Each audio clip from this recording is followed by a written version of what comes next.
一套我的弄死了，像多2千块一套都贵不贵？出去包包个一套外头的啊？30得着。 Hey, what's up, OV Tribe? Thanks for tuning in today on our trip to China. I'm super excited to take you along as we go over there and we work on things like relationships with our factories, working on finishing some prototypes, checking out quality control, and just building more and more relationships. We're gonna be adding some factories to our lineup as we get to go walk some of those factories as well and finalize those things. But I hope this video really shows you how serious we take our quality control and our product production. That's really the whole purpose of this trip. Make sure that we're in the right factories and make sure that our quality is just always improving. Some of the quality things that we are working on is like our down production. We're no longer taking our factory's word for our down. We've worked down supply chains and we're making sure that our down is now RDS certified, which is responsibly sourced. It's also getting tested by a third party to make sure that our down meets our criteria. So there's some really cool things we're able to work on there, but let's go ahead and dive into the video and you guys can explore China with me.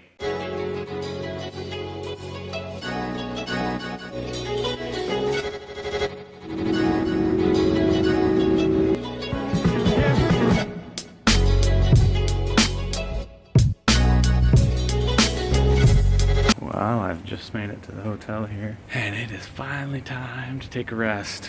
I think I've been traveling about 25 hours now, so that bed is sounding pretty nice, and a shower. Met with a supplier. She sent me over here from the airport, and sorry if I start speaking kind of funny. I lived in Singapore for a while, and I learned how to speak some pretty broken English, and when I'm around them, I tend to start speaking that really broken English. Beware for me to start sounding kind of silly on this vlog, but apparently, apparently you've got to have your card in the wall to get lights. But look at this. Yes, love the water spigots like that. Big old bathtub. Man, I want to enjoy this room, but I'm literally going to be here for like 6 hours, so. So what I was traveling in today, I'm just using the Rhyolite. This is a 45 liter. We're gonna release the 45 liter around May, maybe closer to June. But this is what the 45 liter is gonna look like. That's my entire week's worth of gear in there.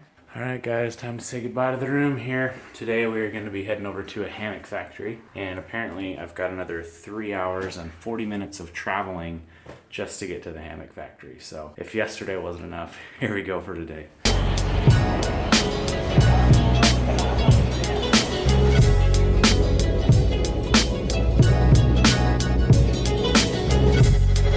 Well guys, I am about 3 hours into this ride on this bullet train, and it is just mind-boggling. Everywhere we go, there's just buildings and buildings and buildings for 2 hours traveling at 200 miles an hour. It's super hard for me to fathom, coming from a small town of 7,000 people, what this is really like. So also guys, today one of the coolest things happened. I had sushi for breakfast, and I'm pretty sure I could get used to having that every day for breakfast. Alright guys, so we made it to our destination here today, and we came for some lunch, only this isn't the typical place that I would go and have lunch. Got some hearts right here apparently, all sorts of other things. Got some fish back there in the end. Also, if you're feeling like some turtle, got a variety of turtles, octopus, and these little guys are super cool. These guys actually live on land and in water. So when I was in Malaysia, they would actually climb up on the mud. They're called mud skippers. They climb up on the mud and they dive in the water and swim around. Super cool little animals. But this is how we're eating in China today. So the first place that I went and visited was our new hammock factory. We are going to be releasing some hammocks, and we're finalizing some things there. We finalized our tree straps. We finalized the fabric. I got to check out the quality control, which was really good. It was super hard to film in this factory. Everything was a little bit tighter knit, and I just wasn't really ready. It was the first factory I'd walked, and I felt a little awkward pulling out the camera. But we were able to finalize the sample. We're gonna be getting that sample here pretty soon. We finalized all the materials and whatnot that's going into it. We also were able to make sure that they're going to be able to produce our suspension system, which is not your average suspension system. It's typically an upgrade that people are doing aftermarket themselves on hammocks.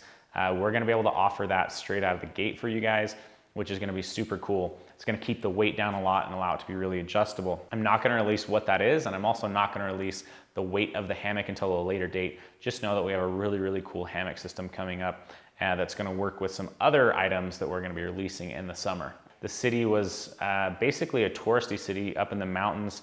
There's a really cool wall up on a hill. It wasn't the Great Wall, but it looked like a really cool hike. I'd love to go back there and spend a little bit more time in that city exploring the outdoors.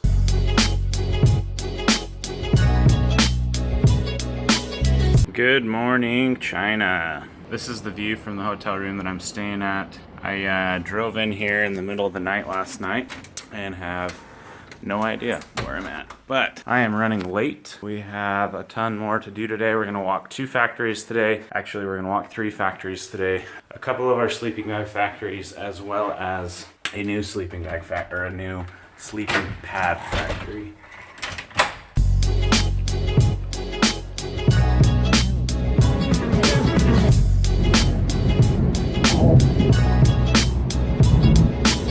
Basically, I think there's no rules to the way that people drive in China. The only rule really is whoever is braver just cuts the other person off and goes first. I mean, I'm serious. It's just a game of chicken anywhere you go on the road. It was quite terrifying. Fortunately, all of the factories sent drivers that picked me up and took me where I needed to go. I felt fairly confident in them, but my seatbelt was definitely the first thing I ever grabbed when I got into a car. And it was really cool to see that they had all of these motorcycles with truck beds on them. I mean, everything from bicycles with truck beds to small, really small cars with truck beds, but tons and tons of motorcycles with truck beds. And in fact, there was even one three-wheeler machine that looked like it was a tiller, like a tiller that you'd use in your garden, but it had a truck bed on it and it was pulling people around, and that was really cool to see. But traffic was crazy in China. So I've lived in some Asian countries before. I've experienced food and culture and things like that. The thing that definitely got me the most was the driving. That was the most different and crazy compared to other places I've been, such as living in Singapore and Malaysia. Okay, so on day 2, I got to walk 2 different factories. One of them was our synthetic bag factory, and the other one was a sleeping pad factory. So the synthetic bag factory was pretty good to walk around and see everything. I got to see my first synthetic making machine, what's actually taking whatever it is that they're using, blending it up, laying it out in a sheet. I got to see how it's layered. So basically, depending on how warm you want the material that you're using and for whatever quality of synthetic, it just goes back and forth and lays the synthetic thicker and thicker, and then it comes out in this roll. Also, I got to answer that age-old question of how do they take like synthetic bags that you buy in stores and roll them up so tight and get them into the compression bag. Everyone's always like, man, I can never get my bag back into its sack. But that's not true of our bags because they're down and more compressible. But like if you go buy a Coleman or something like that, people really struggle to get them back in their sacks. And that has a lot to do with them using this machine. It was way simpler than I thought it was. I was thinking of some big elaborate machine. It was like, wow, that was way simple. Overall, the factory itself was a good, solid factory. But as we keep pushing the bar for getting higher and higher quality product, I have made the decision to move our supply from that factory to the factory that I walk on our 3rd day. So you'll see some more footage of this factory. But right after I left this factory, I went over to our sleeping pad factory, and that was super exciting. I got to work on finishing up our prototype materials and make sure that they understood the features I wanted built into the pad, and there was a little bit of confusion there. I got to go over in person and make sure that was correct. But the biggest benefit was I got to walk the factory, which was really, really cool. So I got to see kind of from start to finish how a sleeping pad was made. Basically, it starts with them cutting the fabrics, and then what they do is they take the fabrics over and they put it on this table, and they put spikes through the corners, and that keeps it stretched out and really clear. If they're using insulation, that's the time when they're gonna lay that insulation down. It's gonna be a little bit different for our pads. They're gonna be bonded to the top or the bottom.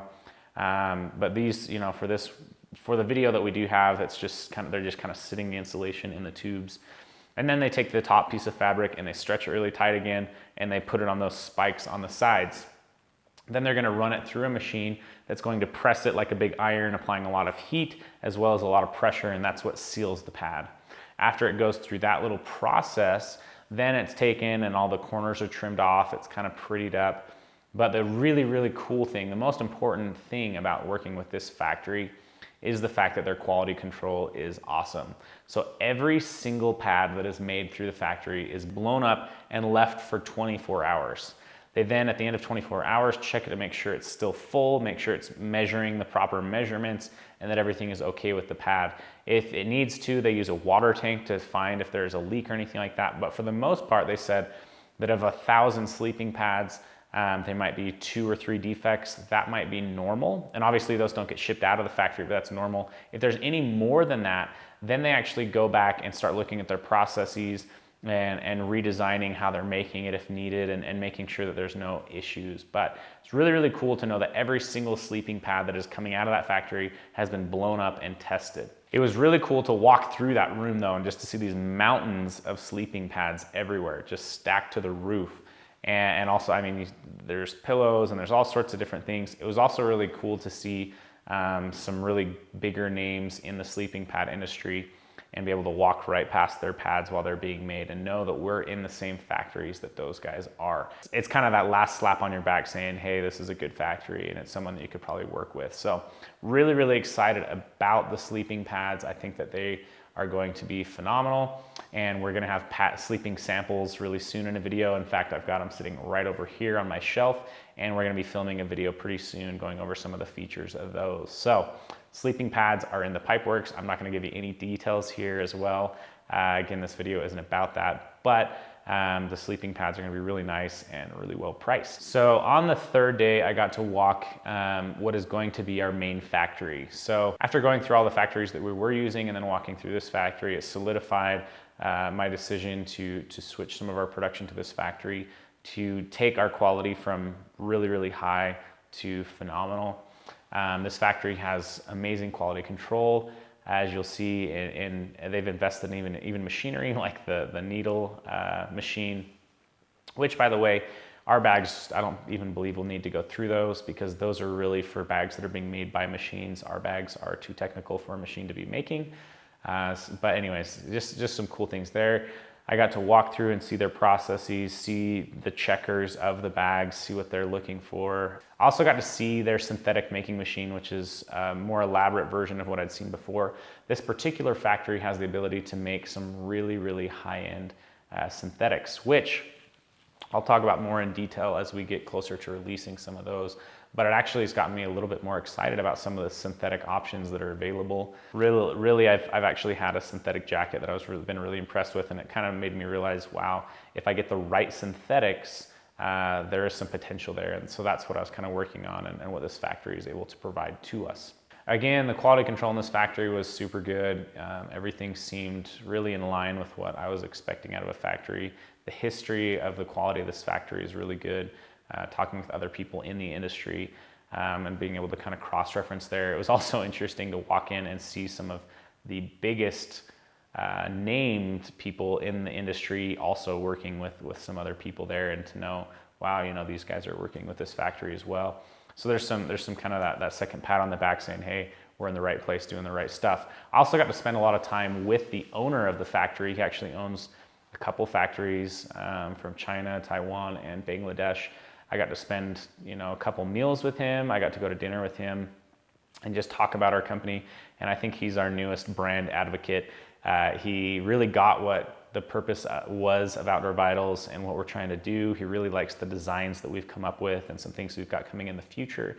And he was just impressed, which is really good, because then he was able to offer us some things that I didn't expect him to offer until we had been partners with him for a really long time. So that was just really cool. We're gonna be able to get our lead times down and get us back to a more sustainable level, which will help with growth, and also will help with you know, making sure that we have enough product. But overall, it was just a really, really solid visit with him. I'm super excited to be working with that factory going forward. But yeah, you're gonna see some of that stuff get rolled out in the summer. Like again, we're not necessarily changing the quality of our bags. There's gonna be a small bump in quality, but the lifetime warranties and everything are still gonna be the same. So don't think that like if you get a bag, there's gonna be a big bump in quality. You wish you would have held off. No, don't worry about that. If there is ever a problem with your bag, it's still covered under that lifetime warranty, which we're gonna replace or fix the issue. So in conclusion, the trip was super fast. I was traveling nonstop, getting to hotels late at night, waking up super early to get out and meet more suppliers, get in the cars that they'd sent for me and move along. But overall, the trip was a really big success. We finalized 3 different prototypes. We confirmed quality in some new factories. We confirmed our switch to a new factory. And then we were able to build a great relationship with the factory as well. So it's been super exciting for us. The trip, everything that I had hoped for happened in that trip. And it was super cool to be able to take you guys along and let you guys see the transparency in us and let you guys see how serious we take our quality and some of the new products we have coming up the pipeline. I hope that that's really what you guys are getting from this vlog, is that we are sharing everything about the company, that you feel like you're a part of the company and that you feel like you can see, that you can give us feedback and that we're listening. That was definitely one thing I saw for sure as we went and did some trade shows this last week, that we are really in touch with our customers, and that's thanks to you guys. So thanks for tuning in for this Chinese vlog going through factories. Hope you guys enjoyed it. Make sure you subscribe below, as also click the bell notification so that you can be notified when we do post a vlog. Next week we have a second Chinese vlog coming that's going to be talking about producing overseas and pros and cons to that. And basically everyone already buys stuff that comes from China, but everyone thinks it's kind of the worst thing ever. Not necessarily China, but anywhere. And so I'm actually going to talk about that and confront that. That's definitely one thing about our business that's different, is we do talk about all of the different things that maybe other companies or factories don't want to talk about. So we're gonna hit that head on and talk about some of the reasons that we do that. And hopefully it educates you guys on how it's not necessarily a bad thing. And now there's actually some pretty cool pros in doing that. So thanks again for tuning into the vlog, guys, and we will see you next week.